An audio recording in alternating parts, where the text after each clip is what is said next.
Alors, on va pouvoir se lancer, et tant qu'on parle un peu de neurosciences, de se faire du bien, notre première intervenante vient vous transmettre un message fort que je vais retranscrire texto. Plus besoin d'aller baiser avec des connards quand on a appris à se faire du bien soi-même.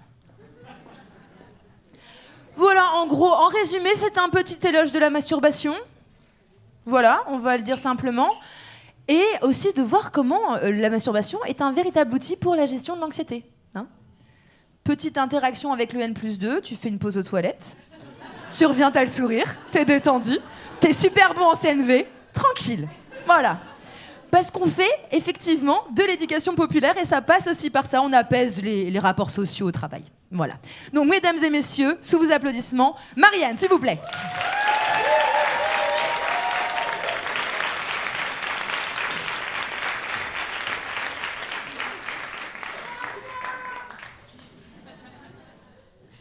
J'ai trop de lumière dans la gueule pour savoir qui, donc tu m'envoies un MP, d'accord? Bonsoir. Je m'appelle Marianne, je suis une salope. Salope, ça veut dire plein de trucs pour plein de gens. Dans mon cas, ce soir, on va parler du fait que j'ai vraiment pris ma sexualité en main, ce qui m'arrivait assez intentionnel, assez régulièrement. Et je pensais que j'avais pris ma carte au parti des grosses cochonnes parce que j'avais une libido très très très élevée. Non. Ce qui se passe, c'est que je gère mon anxiété en me faisant du bien, et ça marche. En plus, ça me coûte pas d'argent et ça me fait pas grossir, donc... En fait, c'était trop le bon plan. J'ai eu trop de la chance de tomber là-dessus très très tôt. Très très tôt. Et du coup, le sexe pour moi n'a jamais été un besoin. Et d'ailleurs, les gens qui vous pondent des cakes en mode « Ah là là, j'ai trop des besoins, tu devrais trop me rendre service » n'ont jamais ouvert un manuel de bio. Je veux dire, je le sais très bien que mes petites cellules vont pas commencer à se dégrader si je fais rien pendant une semaine. Et si tous les ans, pendant le No Nut November, il y avait des morts, ça se saurait. Voilà. Non, ce qui se passe, c'est que j'ai grandi dans des conditions de stress assez surréalistes et que maintenant, en tant qu'adulte avec son polytrauma, je gère du mieux que je peux. Et le problème du trauma développemental, c'est que votre système nerveux, il est habitué à un cocktail chimique bien précis. Dans mon cas, l'adrénaline, c'est peut-être ça mon vrai besoin. Du coup, je vis ma vie en me mettant dans des situations bien difficiles. Et ensuite, je me fais un petit moment spécial pour me calmer. Et comme c'est à la fois très exaltant et très agréable, je ne vais pas arrêter tout de suite. Hein. Non, moi, ces dernières années, j'ai déménagé 9 fois en 13 ans. J'ai fait une reconversion professionnelle dans un métier qui n'existe pas. Je me suis fait tatouer l'intégralité du dos. Je me suis mise au BDSM. J'ai complètement adopté. J'ai participé à ma première orgie les yeux bandés. Merci Will, il est là ce soir. Il verra le replay. T'étais là. Plusieurs d'entre vous étaient là. J'avais les yeux bandés, mais je vous ai vu à la porte.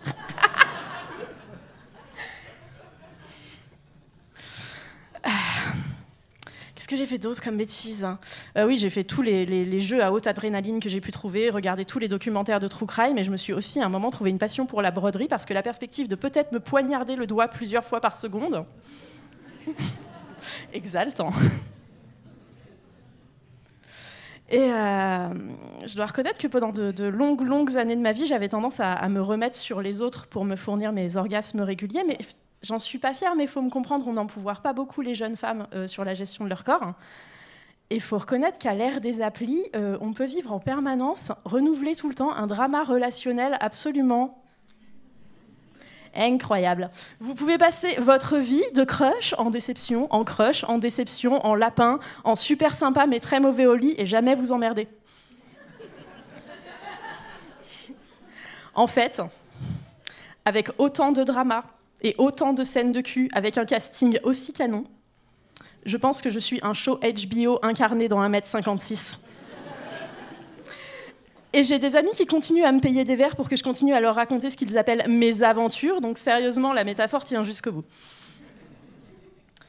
Et le problème du sexe à deux, c'est que même si c'est très très bon, voilà, bien fait, c'est vraiment très très bon, les sommets sont très au sommet, ça vient avec une courbe d'apprentissage qui est ardue.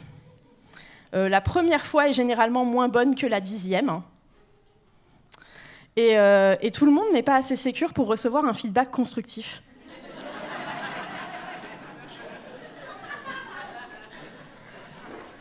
Je vous aime.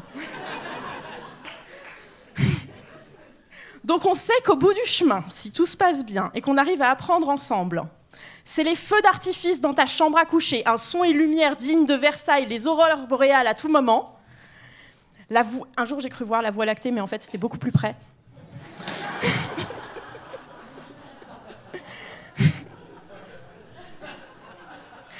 Mais il va falloir trouver quelqu'un qui accepte qu'on lui parle, parce que le problème des partenaires qui ne sont pas assez sécures et détendus avec leur sexualité pour accepter une information neutre sur vos préférences et ne pas la prendre pour une critique personnelle, c'est que quand on leur fait un feedback important, des fois ils boudent pendant 2 jours et ensuite ils n'osent pas initier pendant 3 semaines et c'est relou en fait. On se retrouve à essayer de les dresser comme des labradors, à reconnaître la différence entre et non, non. Mais bon, je suis une femme forte, fière et indépendante de 2023 et je me suis dit que j'allais supprimer les intermédiaires, voilà, du producteur au consommateur. Et faire des efforts pour me fournir mes orgasmes moi-même. D'autre part, la technologie est une chose fantastique. Le Womanizer a été inventé en 2014 à l'aide d'une pompe d'aquarium modifiée. Ma vie n'a plus jamais été la même. Du coup, j'avais envie de venir ce soir pour vous parler des joies de la masturbation et vous donner quelques petits tuyaux de personnes qui a beaucoup expérimenté, parce que je suis une fille généreuse. Donc, tuyau numéro 1, ce serait de penser en dehors de la boîte. Parce que quand on commence, je pense, ado, on est tous en train de se dire le sexe, ça a l'air trop bien, j'ai trop envie d'expérimenter le sexe, je vais trouver de moyens d'essayer de me faire sentir, moi, toute seule dans ma chambre, comment ça ressemble. Et du coup, les premières techniques de masturbation qu'on découvre, c'est celles qui reproduisent l'entrée de quelqu'un dans quelqu'un. Oui. Mais le champ est beaucoup plus vaste que ça, quoi. Le champ est beaucoup plus vaste que ça, tout le monde n'est pas sensible à la stimulation interne, tout le monde n'est pas complètement focalisé sur le va-et-vient. Vous pouvez par exemple créer un mouvement perpétuel toujours vers le haut ou toujours vers le bas et voir ce que ça donne. Enfin, il y a plein de façons. Et vous savez qu'il existe des godes en forme de tentacules, cornes de licorne, entre autres, oui. Que vous pouvez trouver des toys à air pulsé 100% centrés sur le clito, que vous pouvez vous mettre de l'hypnose érotique dans les oreilles. Enfin, je trouve que c'est triste de faire tout le temps le... Je pense qu'on reconnaît d'ailleurs un mauvais amant, je parle des hommes cis, à leur propension à dire se doiter pour se masturber, comme si la panacée c'était un... Non. Non. Voilà. Conseil numéro 2. Je suis montée avec mes notes sur scène, mais je vais vraiment essayer de tenir. Conseil numéro 2, ce serait... je ne vais pas y arriver, hein, mais pour une fois, j'ai décidé de ne pas me mettre la barre trop haute.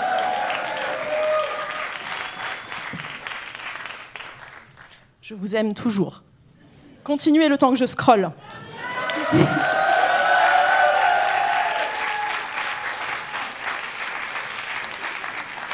Fantastique, incroyable.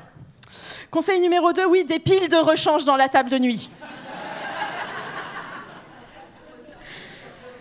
Si votre jouet préféré nécessite une batterie pleine, ça peut valoir le coup d'en avoir un de rechange aussi. Voilà. Me demandez pas comment je le sais, mais je le sais. Mon conseil numéro 3, c'était de ne pas hésiter à voir les choses en grand. C'est-à-dire qu'on a aussi appris à se masturber dans le confort de nos maisons où vivaient nos parents. Du coup, le plus souvent, c'était silencieux, furtif, sous les draps, à des heures bizarres. Et en fait, je crois que le truc le plus libérateur que j'ai pu vivre, c'est de le faire à n'importe quelle heure, en enfilant mon meilleur costume de licorne avec une playlist, des jouets incroyables, enfin la totale, quoi. Et c'est possible de se faire des scènes d'auto-bondage, on attache tout sauf la main droite. Ou des trucs d'edging incroyables où vous vous arrangez pour que votre vibro préféré soit safely bien collé contre le clit. Et c'est parti pour 1h30. Ah, déjà 1h30. Ce qui m'amène au 3e conseil, le timing. Je sais pas vous, mais moi, mon livreur Amazon arrive à sonner toujours au mauvais moment. J'en viens à penser qu'il a un détecteur. Et du coup, maintenant, quand j'entends un paquet et que ça met du temps à venir, je commence une session solo. On a une relation un peu bizarre. Je pense que pour le nombre de fois où il m'a vu arriver complètement essoufflé avec la frange de travers, il sait ce qui se passe, mais il dit rien. J'aimerais aussi vous parler du matériel adapté, c'est-à-dire qu'à une époque, Lelo a voulu se lancer sur le marché avec le modèle Sona qui reprenait la techno du womanizer, c'est-à-dire de l'air pulsé autour du clit, pour soi-disant le stimuler sans contact direct et vous offrir un plaisir incroyable sans fatigue. Cette bande de génies, en reproduisant la techno de quelqu'un d'autre pourtant, a décidé de mettre la membrane qui vibrait trop près du clit et a causé chez plusieurs de ses utilisatrices des micro-lésions sur la peau du capuchon du clitoris. Dont moi. Ce qui m'amène à la question, est-ce que tu as vraiment vécu tant que tu n'as pas dû mettre du cicaplast sur le capuchon de ton clit? Je me pose la question. En parlant du matériel adapté, j'ai aussi eu un petit problème une fois en étant trop gourmande. Du coup, celle-là, il ne faut vraiment pas la faire.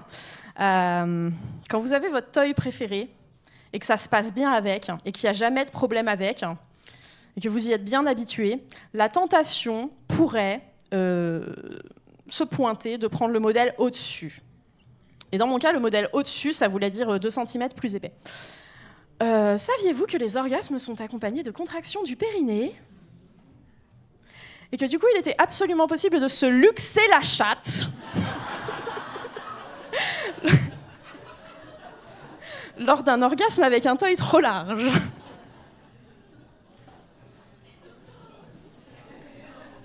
Aïe.